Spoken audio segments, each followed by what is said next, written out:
Hey everybody, and welcome back to my channel. Today I'm just going to be sharing my thoughts on Darkthrone's brand new album called It Beckons Us All.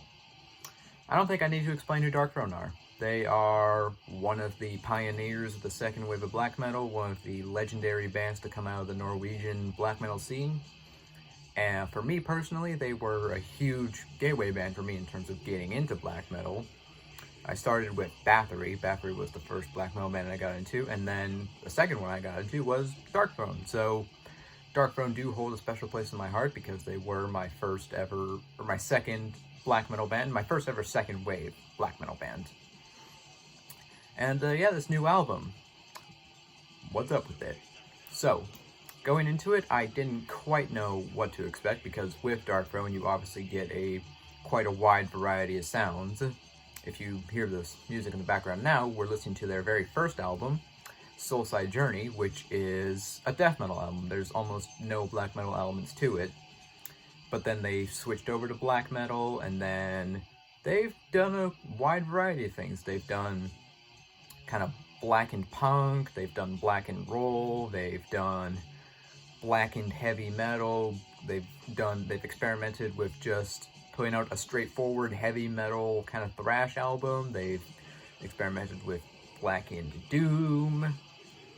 So yeah, you do get quite a lot of variety with this band, but the diabolical duo that is Fenris Nocturnal always managed to make it in a way that you know it's Darkthrone. They truly know how to make all these various sounds they do uniquely them. And this new album, I would say it kind of continues the trend of the blackened heavy metal that they've been experimenting with in the past 10 years or so. Like, if you listen to It Beckons Us All, it's going to be kind of similar to Arctic Thunder, and even, I would say, Old Star, even. It's got similarities to that.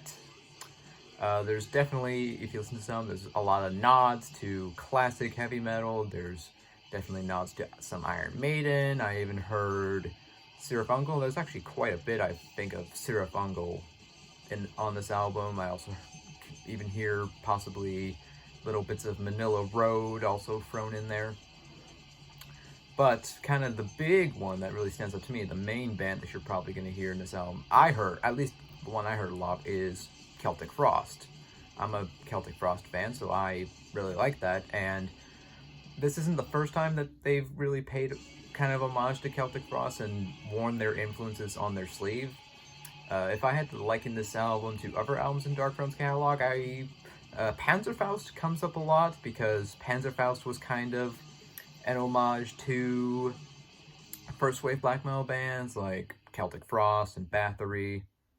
And you're going to hear elements of Panzerfaust in this album as well.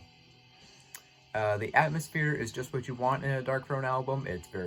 It's dark, it's cold, it's grim, it's very atmospheric, and the production is kind of perfectly raw. It's not, so raw that it sounds like it's being recorded on a toaster, but it's not that, it's just, I think the production is just right for a black metal album.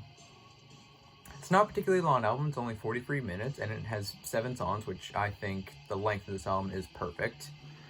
And yeah, all the songs on this album are really good. The opening track, Eon 3, again, when I first heard it, the first thing that immediately came to mind to me was Celtic Frost.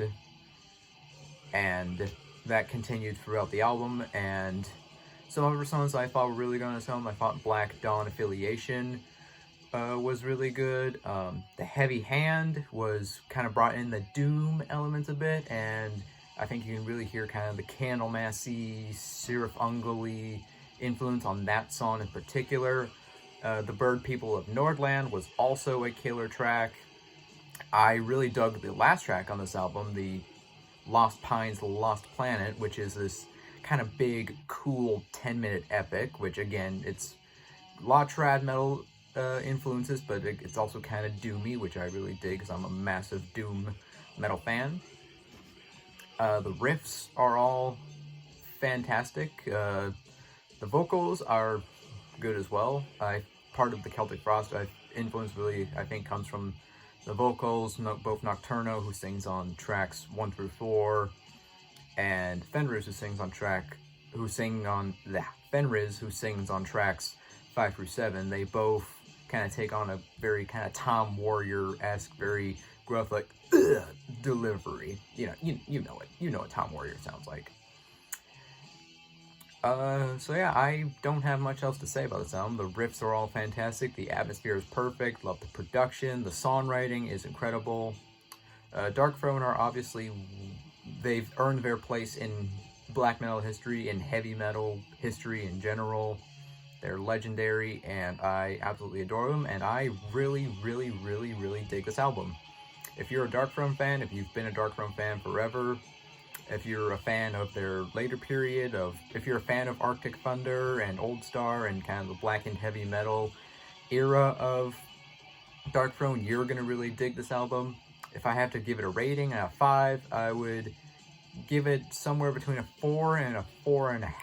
I really, really dug this album, and this is easily so far one of my favorite albums of the year. I'll be jamming this a lot. And yeah, those are my thoughts on Darkthrone's brand new album, It Beckons Us All. Thank you all for watching. Do consider liking, subscribing, and all that jazz. Leave a comment, tell me what you thought about this album, and I will see you all later. Take care now.